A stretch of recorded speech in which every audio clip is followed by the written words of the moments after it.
Hey guys, we are filming a video together. This is Faith Over Fear 44 on YouTube, and we wanted to film a video. We actually really felt so strongly to encourage you guys and just show you guys that the watch is not over in December. I know it's so close to 2024, but there is so much more, and the Lord has been speaking today. I know that seems so random, but he's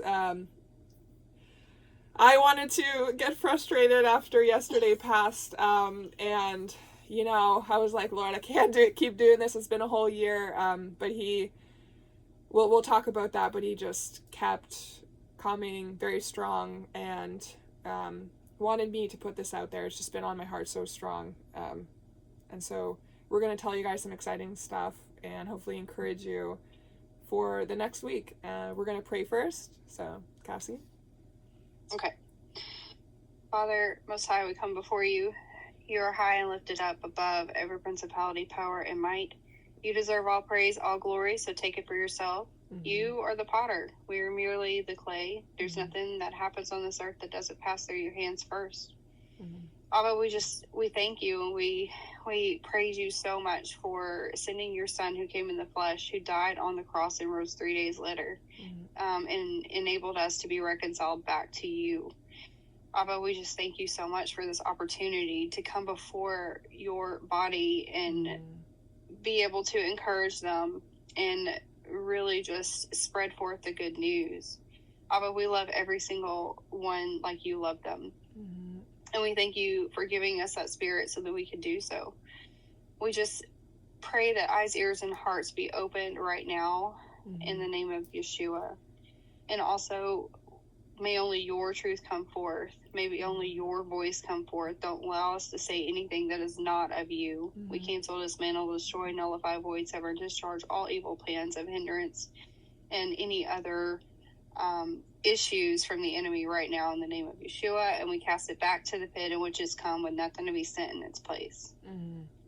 We thank you so much for opening ears, opening eyes to your truth. Mm-hmm. We are honored. We are honored to sit at your feet, and we are honored to share your gospel. We love you so much. Mm-hmm. In Yeshua's name, amen. Amen.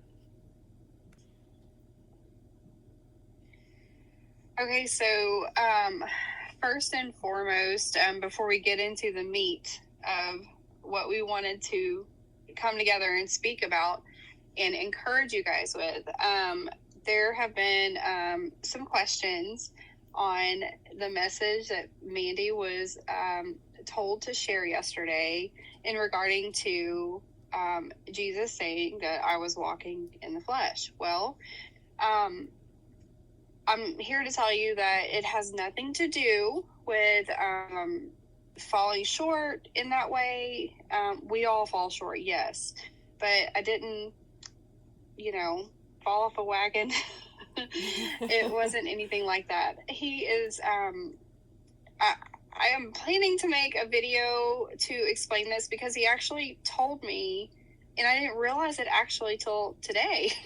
He actually told me this was going to happen. He gave me a dream, and I now understand more of the whole symbolism of it. And so I believe fully it actually refers to the sign of Jonah. And so I am going to explain that in another video. So I'm okay. Everything's good. I am just fine like I always am. I'm still going hard after Jesus. I love Jesus, and there's nothing that's going to change that. And so the group is fine. We're good. We're unified. It's, there's no issue. So yeah, we just wanted to say that because there's so many people, they love to spread all sorts of wild stuff, and I get it. It's really bringing in strife, and we want it to be as clear as possible. So many voices speaking for us, and we want this unified voice of the group speaking clearly, to you guys, so that there's not all these voices and all these things coming in and people saying all sorts of stuff. Okay, we love Jesus together. We are all in our individual walks. Cassie is one of the most amazing sisters I've ever, got to speak with. She loves Jesus so much. We all go through really hard times. I went through a hard time last night as well on my own. And we love each other so much. We talk all the time. Okay, so there's like things like, oh, Cassie's. I even heard that I'm a man. Okay, so I mean, people say all sorts of wild stuff, right? And oh goodness. yeah, and I know Cassie won't say this because she's so sweet, but I really do believe that God has her do some of the harder stuff in the group, because like he uses us in a way as an archetype of certain concepts and ideas that he's trying to show in these end times. That's what he's been speaking to us about. And Cassie has really had to do a lot of the hard things because she's been spoken many times by Jesus. He said that she's the warrior of the group. She is very strong. She's a very strong woman. I'm very thankful for her to be my sister. I always need her close by when I'm struggling with my father, when I'm struggling with issues and need advice. And so she's not going to say those things, but that's, I believe, the reason why God uses her for the harder things, because I'm very weak. I would definitely crumble if I had to do those things. So it's really, beautiful to see. So I wanted to put that out there. And I did also want to talk about, actually the situation with Cassie was very fruitful, and actually brought me encouragement, because we were able last night, as the day was winding down and I was getting, of course we all know that feeling when we're, the day is going by and Jesus hasn't, shown up. I was getting, really down, and I got to talk to Cassie about it, and we were strengthening each other. And then last night I had woken up and I was like crying, because I was like, what is going on, Jesus? Like, I know you've brought me here. I cannot deny this is you speaking. Many people will say, otherwise. But I have heard him. I've heard him speak to me Latin. I've heard him speak to me a star, like in some ancient language, or some foreign language, where he's, he speaks to me this star, and that's where Mars is, like on the same day at the same time he speaks it to me. He gives me prophetic dreams. Like, it's just, there's so many things that show that God is speaking to us. Even with Cassie, like the Lord will speak to her things. She'll say it to me, like this morning. I had a friend who, I hadn't talked to her for about 1.5 years on the phone. So I said to her, hey, like, call me whenever you're free, about a week ago. So she called me this morning, which was like perfect timing. And I believe it was like a form of encouragement for me from the Lord. And she told me, she's like, when you talked with me on the phone, that last time, and so I had prayed, because she had cancer in her uterus, and they were advising her to do chemotherapy and also a hysterectomy. So, she's like, when we were on the phone and you prayed for me, she said, I felt this tingling go from the top of my head to the bottom of my feet. And she said, 2 weeks ago, I just got checked on my uterus. And she says her uterus has no more cancer in it. And she has one functioning, so she had one ovary that was supposed to be removed completely with the uterus, but her ovary is functioning now, and it's actually ovulating. So she just found that out, and she wanted to call me and tell me. And I was like, you have no idea how much I needed this, because this day passed by, and I was like, I know the Lord's speaking, but here we are, he hasn't shown up. And it's hard. It hits you really hard, because the Lord has to go step by step. And I don't want to cry. I'm not wearing, makeup today, any eye makeup, but the Lord has to go step by step, and he does it step by step, and he just leaves you at each step. And sometimes he's just silent, and I don't know if he just wants to see what's going on. I don't know if it's like just the testings, but it really does remind me of Abraham's walk. I'm not saying we're like Abraham, but it is like that. That's what the Lord likes to do. And she called me right at that time. I needed like super encouragement, because I was like, where's the Lord? Like, where are you, Lord? But why do you, say all these things, and I put out these videos, and I know you want me to do this, and you're speaking to me these things, and then I put myself out there, and then it all just goes by, and it almost seems like it's fruitless. But God has always shown it, always ends up being fruitless. So he wants to show us more. He wants me to speak this to you guys today.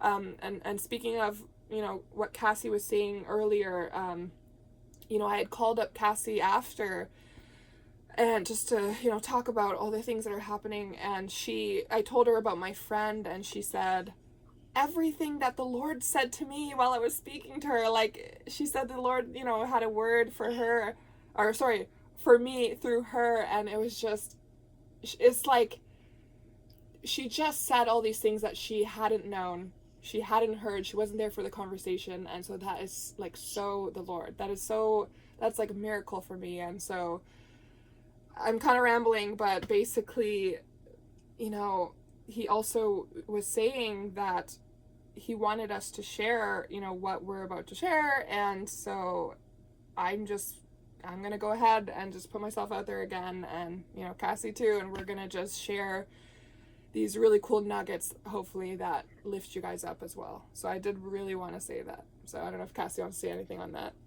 before we go forward. We're good. All right. Okay, so this morning I was exercising, and then I went to get a shower or whatever, and I can't even talk today. I'm sorry. As I was getting in the shower, I was asking Jesus, give me a little puzzle piece, just for encouragement. Well, and then I heard him say dove, in Genesis. Like he was showing me about the dove in Genesis. So, I started looking it up, and I wanted to share with you some cool things that I found about, Genesis 8:11. Okay. Can you see me? All right. Sorry. Yeah. Okay. So Genesis 8:11 says this. Well, let me start really quick, actually, because I'm going to talk about this too with the raven. Okay. So starting at Genesis 8:7, it says, and he sent forth a raven, which went forth to and fro until the waters were dried up from off the earth. Also, he sent forth a dove from him to see if the waters were abated from off the face of the ground. But the dove found no rest for the sole of her foot, and she returned unto him into the ark, for the waters were on the face of the whole earth. And then he put forth his hand and took her and pulled her in unto him into the ark. And he stayed yet another 7 days. And again he sent forth the dove out of the ark. And the dove came in to him in the evening, and lo, in her mouth was an olive leaf plucked off. So Noah knew that the waters were abated from off the earth. And he stayed yet another 7 days, and sent forth the dove, which returned not again unto him anymore. Okay, so going to Genesis 8:11, because he was showing me about the dove with the olive branch or the leaf, right? So I was like, you know what? I wonder what the primitive root for the word for dove is. Oh my gosh, Jess, I just realized too that it says Yonah. Oh no, it's okay. She has a study on how guys her journey, like in the past 3 days, literally represents the story of Jonah. And like the Lord has been prophesying this to her for like the past year. It's been like literally in the past year. So she's gonna make a video on that. It's gonna be really good. I'll share it. That is so funny. Yeah. Okay. Wow. So I'm gonna be honest. Like I don't always look at the actual Hebrew words. I know. I just look at the definitions. Anyway, okay, so dove, the word there is Yonah. So the primitive root, it says it's from an unused root, meaning to effervesce, right? Well, the biblical usage is wine. It was used as wine 138 times, and banqueting as 1 time. Okay. And I was like kind of blown away at that. I thought that was so cool. Yeah. Right. And so let me go back. So I started looking into more. So I looked into evening, right? Because he said he comes in at evening. And this is what's interesting. So we had been looking into Raven because I know Jess has already talked about this, but she had seen a couple of weeks ago, like 2-3 weeks ago, a large bird just perched on her house. She thought it was a crow, but it actually turned out, after she looked it up, it was a raven. Okay. Mm-hmm. And so then we started looking it up in scripture, and then we figured out one aspect. There's a lot more to that story, but one aspect is raven. Its primitive root, okay, means to become dark or grow dark. And what's funny is this is how it's linked, because it talks about evening. So the primitive root of evening, obviously, is to become evening or grow dark. Okay. And it's just funny because raven, because of the color and all of those things, raven is the same primitive root, right? So evening. All right. So let's keep going. I want to just quickly say, so that whole situation, God, I didn't do a video. I told you guys that he speaks to me about a lot of stuff, and it's so much that it's really hard to get it all on video for you guys. Some of it's like,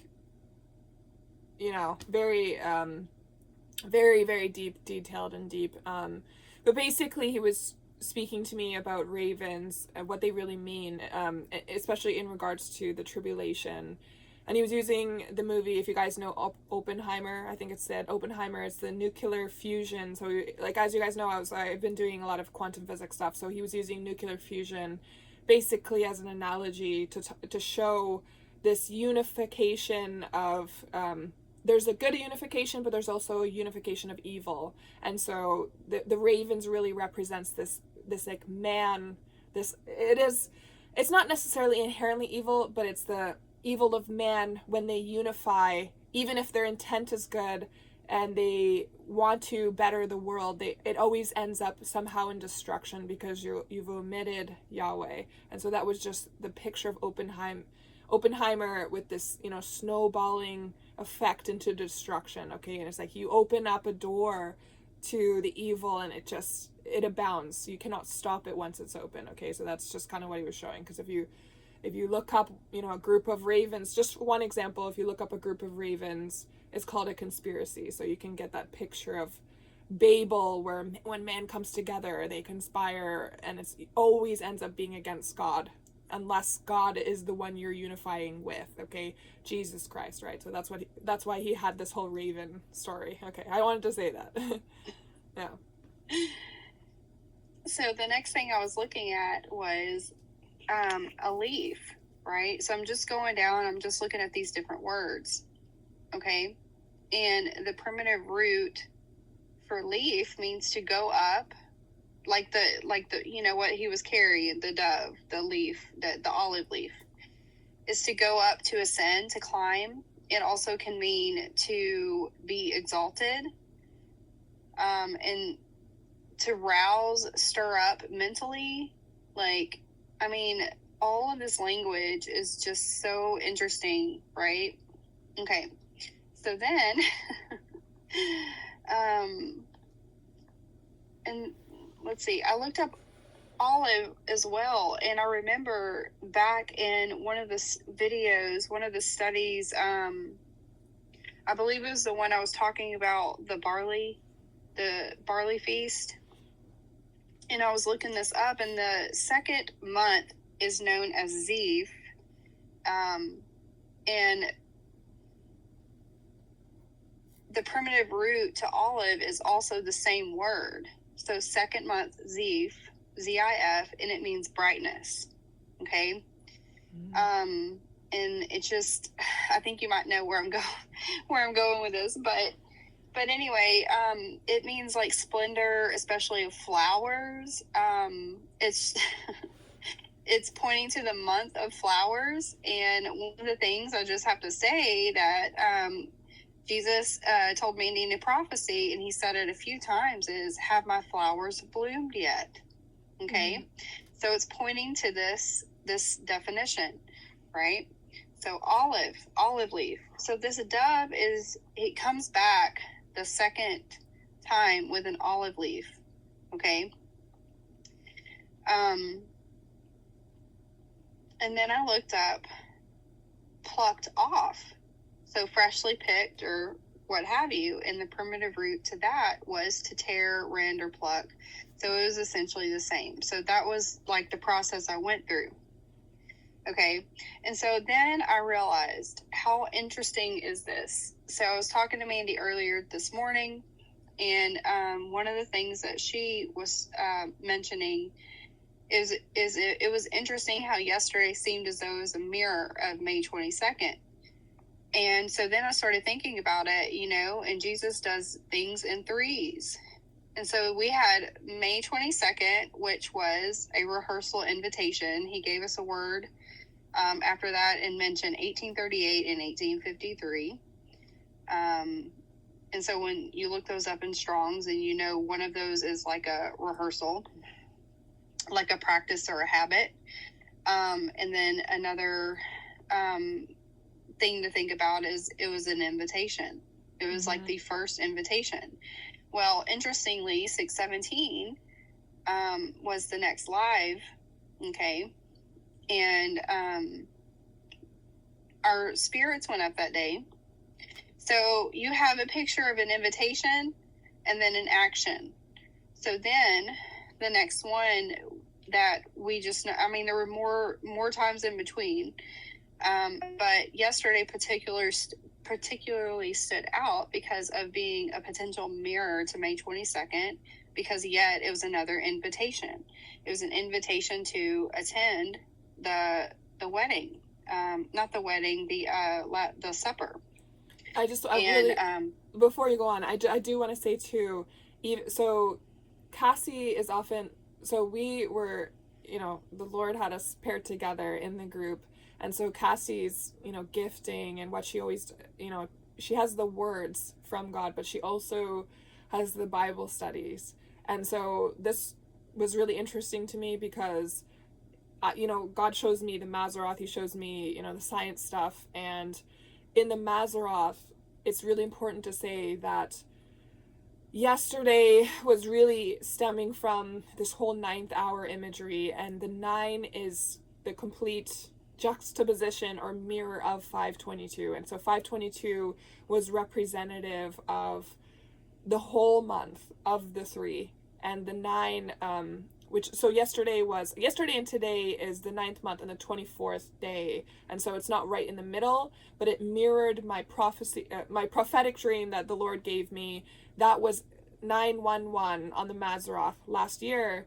And it's the exact center of the 9th hour. And also, this whole Haggai thing that I've been talking about just really represents this end times, shaking of the whole world. And so that's the 9th hour again. So again, even though it's like, she's talking about it, looking at the Hebrew, looking at the root words and these meanings, that's what God gifts her with.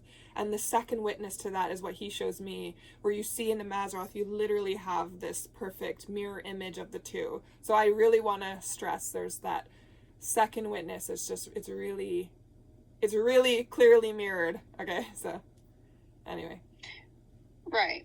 So what Jess, if you've watched most of her videos, she does, in a couple of them mention, it seems like pattern wise, there is a spiritual application, then a physical, then spiritual, then physical. And it just goes back and forth. And so what I'm getting at is, what's interesting is that you have as a pattern type and shadow of May 22nd, which is a beginning essentially. And then you have 12/6 would be likened to an end.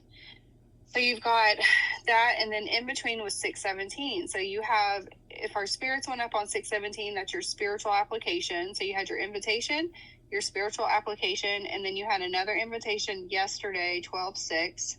And then, so by pattern, the next event would be the physical application. And so that's what Jess is going to talk about. But before we go on, really quickly, the whole reason that he was leading me to look back at the dove and the raven with with Noah and the flood was to show that the first thing that happened is he sent the raven out, okay, and the raven came back. So the raven is likened in what he was showing me, and it's not just specific to this, but it's likened to that first invitation, okay, that went out on May 22nd. The raven came back, and then he sent the dove out 7 days later, okay, and then the dove came back. He waited 7 days, and he sent the dove out again. When the dove came back with the leaf.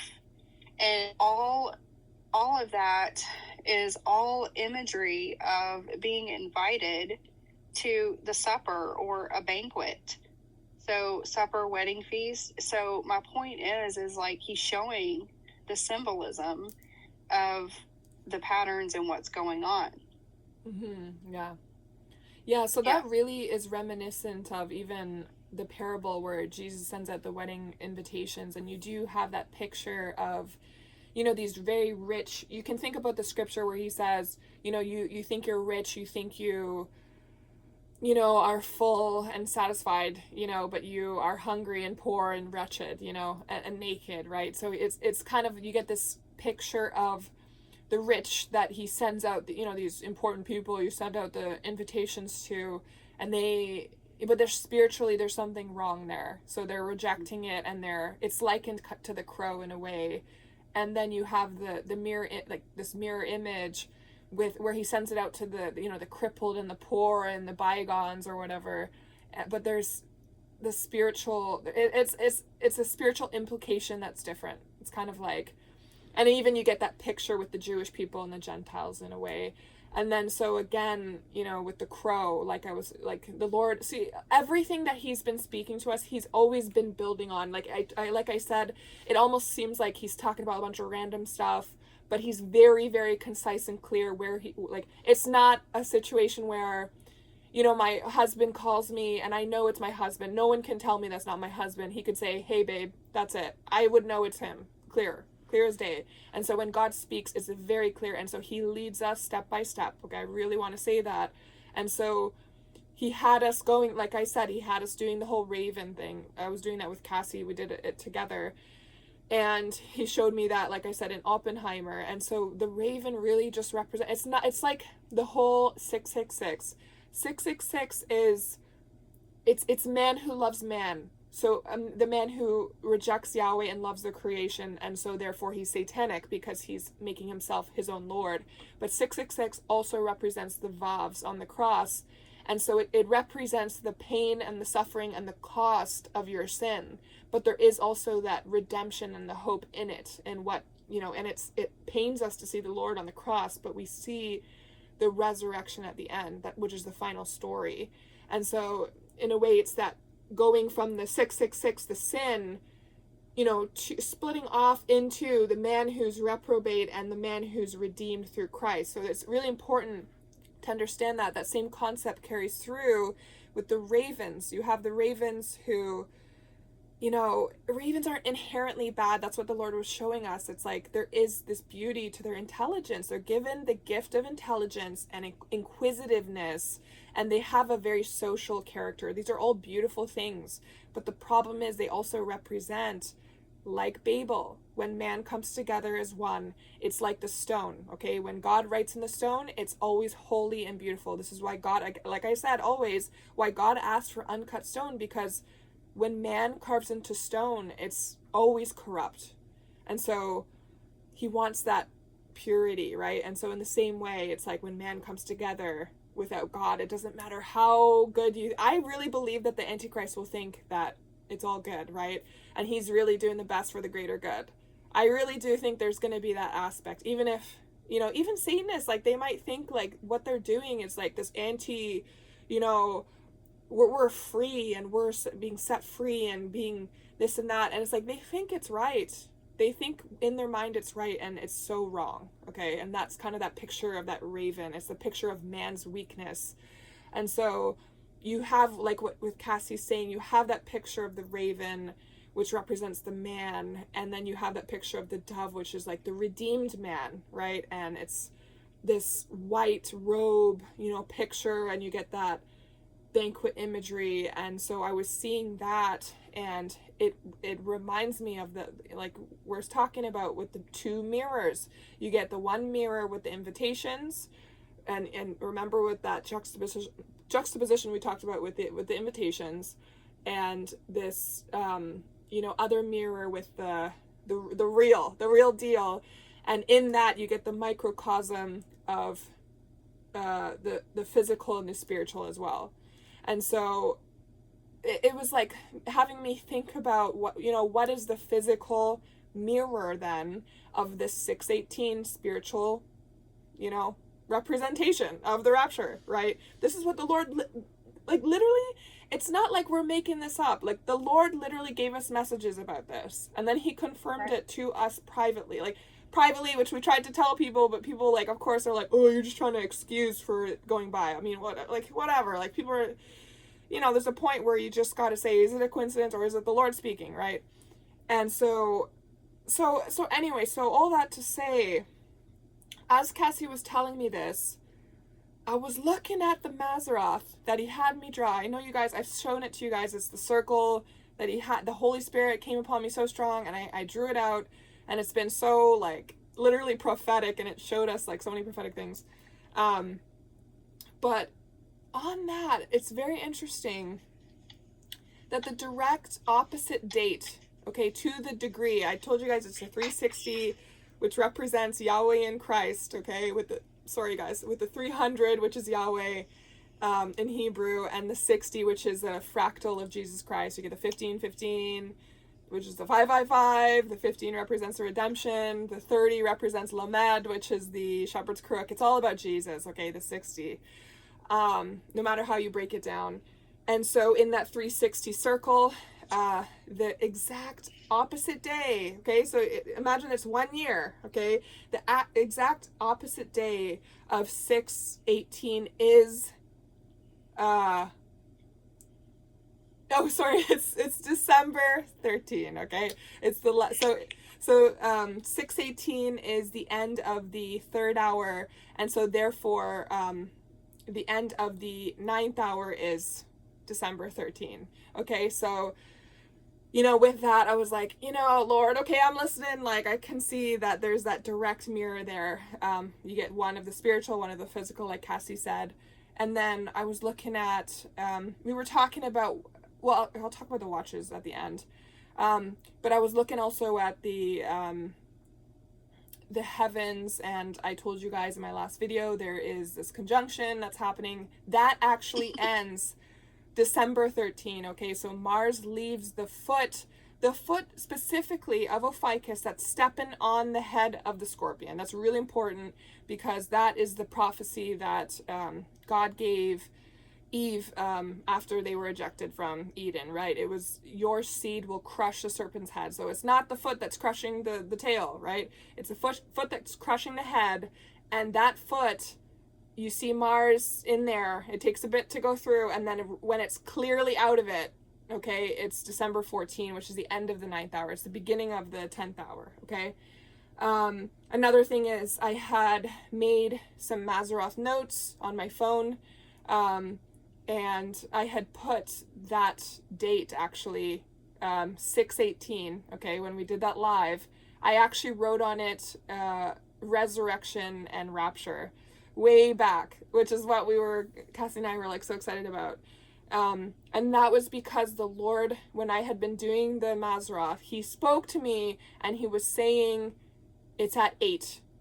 It's at 8. He didn't say, 8 what? 8 o'clock? 8, he didn't say any of that. He just was showing me it's at 8. And so,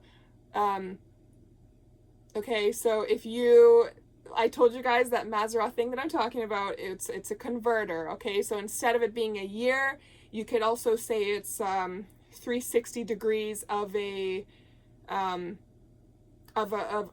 hours, okay? So 12 hours, obviously, the 12th hour obviously being the lion, the 6th hour being the man, okay, for example.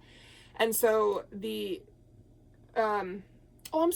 24 hours. Okay, you can do 12 hours, you could also do 24 hours. So then you could see how they line up, and they line up perfectly. This is going back to the first video where I was talking about the Mazzaroth, and I told you guys the Mazzaroth is not one face clock, okay? It's a multi-dimensional clock. It's like, imagine 10 faces that are all going perfect, like detailed degree together, and they just line up, they click, and it's just perfect, okay? That is what a Mazzaroth is like. It's multi-dimensional. It's not just a simple, oh, like, hey, look at the clock, like, you know, like on our school, you know, wall or whatever. And so this is why I do the converter. And so if you do, instead of 12 hours, you do 24 hours, which is still this clean, you know, fractal version of the 12, 8 a.m. would be the 4th hour, right there, right when the 3rd hour ends and the 4th hour begins. Okay, so that's why months ago I had written that 6:18 is rapture, and it's also the perfect mirror opposite of the beginning of the 10th hour, which is the twins, okay? And it's going back to the twins. It's going back to the twins that represent the wedding. And so I had written this down months ago. And so, much to my surprise and Cassie's surprise, today we're looking at the perfect mirror is December 13. So we're like, okay, Lord, this, you're pointing us to December. You're pointing us to this little window of time. And so I do want to say one more thing. You know, in my last video, I talked about the 36 weeks of Darius. We were talking about the Daniel 9:25 prophecy with Darius. We were talking about Darius is the one that sent out the decree, and that's still true. But I did realize, I actually realized this yesterday, okay? I said, I got a little hasty. Okay, this is really important. I got a little hasty, and I said, well, 36 weeks ends December 6th. But I failed to, I got too excited. And if you actually look at the prophecy, what happens is Darius starts his reign at 522, then he reigns for 36 years.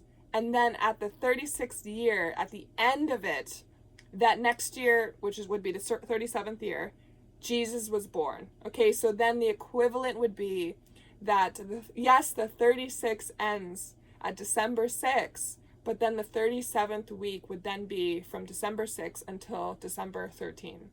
So it's like December 13 is the 37th week, which is the equivalent of when Jesus was born, but it's also this convergence of this 8 a.m. picture. It's this picture of the back of the twins, which is the full circle. It's the picture of the ending of the 9th hour, which is this whole thing that this group has been talking about, and Mandy has been getting messages about and all this stuff. And it's been extensively confirmed through all my my videos, Cassie's words and such.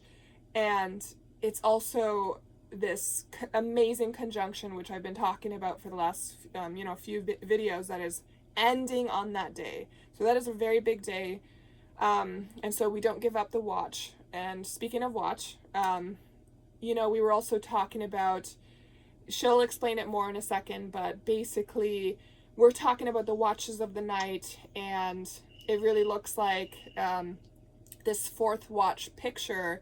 If you then converted this 360 circle to 1 watch, okay, so which is 6 hours, all right? There's precedence. It's not 6 being random. It's actually for the watches. If you know about, in the Bible and ancient Hebrew, ancient Israeli time, they had these watches. They broke up the night into watches.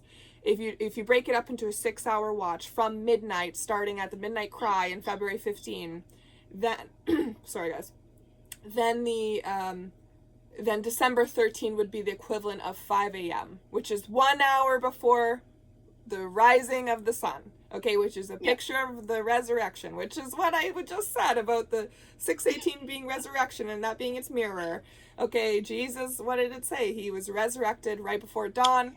You have Jacob who fought Jesus, wrestled with Jesus, or wrestled with the angel, whatever you want to say, right before dawn, and he, begged for that blessing. It's a picture of us like begging to be, called and chosen. It's kind of a microcosm of that. And so you just get this dawn picture, and also, of course, the most beautiful thing, the coming that we're waiting for, the coming of the bridegroom, with the dawn rising and the sun coming up. Okay, so it's a very important time. It shows us that our watch is not over, and there's a lot of precedence to keep waiting for December 13th. So she'll talk a little bit more about that. Yeah, so the mirror of dawn is dusk, right? And so that's literally the meaning of raven, and growing dark or becoming dark, or moving into evening. Mm-hmm. And that's really interesting because it's funny because he's been showing us that things are converging, and it's literally being played out right now, because you have all these mirrors, but yet they start kind of like coinciding with each other. And what I mean is you talk about these watches, right? You have 12 hours in the day, and that's from 6 a.m. to 6 p.m. And then from 6 to 9, 6 to 9 is watch 1, 9 to 12 is watch 2, 12 to 3 is watch 3, 3 to 6 is the fourth watch. And he just kind of put it in my spirit today too, because he does use all calendars. Like, he's not just using one calendar. Mm-hmm. He's literally using everything. Okay. Oh, and so then Cassie, I'm so sorry. I'm not trying to interrupt, but she's saying that there's 3 hours, so I meant to say that it's 2 watches, not 1. Okay, so it's 3 and then 3, so 1 watch and 1 watch from starting at 12, which is the midnight cry. So I just want to make sure. Sorry if I confuse you guys. Yeah. Okay. So another thing he was showing me is it was like, okay, hey, it's like I heard him say we're in the fourth watch. And the picture I got in my mind was the end, like the fourth quarter of the year. And I'm talking about Gregorian. Okay. Mm-hmm. And so what's funny is I had said that, and that's what started Jess looking at the Mazzaroth. And so interestingly, like, all the things that he's been telling us up until this point is literally converging. Yeah. Right? So he has said, even in words to me, but also to Mandy, is like, verbiage like the morning is dawning, light is shining in the darkness. There's other things that he says, and I think it's obviously going to be literal, right? But it's also, symbolic, and he is pointing us to a time frame. Mm-hmm. And so whenever you see things like, raven, and how it ties to a root word of becoming dark or growing dark, right? And then you're looking at the dove, and the dove has to do with like a banquet dinner, a wine, and it's tied to splendor and brightness through the olive. And you just can't, you can't deny those things. So it's literally, he was showing us, encouraging us that, yes, yesterday we wanted it to be the day. We want every day to be the day, right? Let's be honest. But, we've been through this whole year, and I know people kind of get up in arms about, talking about dates, but at the same time, like, this is what he wanted us to do. That's the whole purpose of Jeremiah. I think it's 1:11, where he talks about, the almond tree. Almond means to watch. The almond tree means to watch, if you look at the definition. And so we're supposed to watch. So. Mm-hmm. Yeah. And what a reason to watch, I think. I was actually, I really was.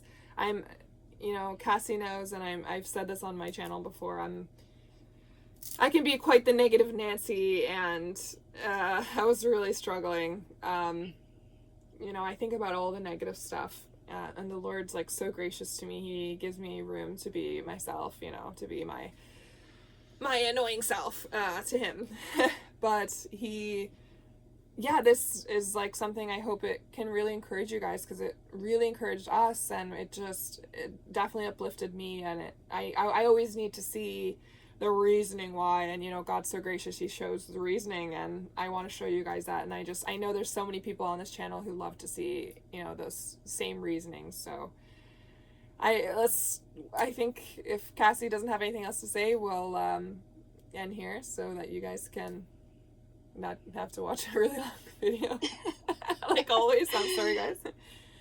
But I think that's it. Hopefully I explained that to where you guys can understand. Oh, we did forget to talk. Well, you kind of touched on it. So the dove was sent out 3 different times, right? Right. So the second time is when he brought back the leaf, and then he was sent out again, and he didn't return. And I just thought that was like really interesting. So like almost a beautiful picture of obtaining your forever heavenly body, and you know, being glorified and remaining that way. It's a sense of permanence, right? Completion, yeah. Yeah. So I guess with that said, we know it's going to happen. We're going to keep, regardless of when he truly comes, we're going to keep going. We're going to keep watching. We're going to keep listening to his voice, and we're going to keep studying it out. And yeah, we can't deny that he is, you know, speaking. And so it's a situation of, you know, I'm the type, and, you know, I'm sure Cassie knows what I'm talking about. You know, you just want to be like, well, I'm giving up because I don't get it, you know. But he just simply does the step by step.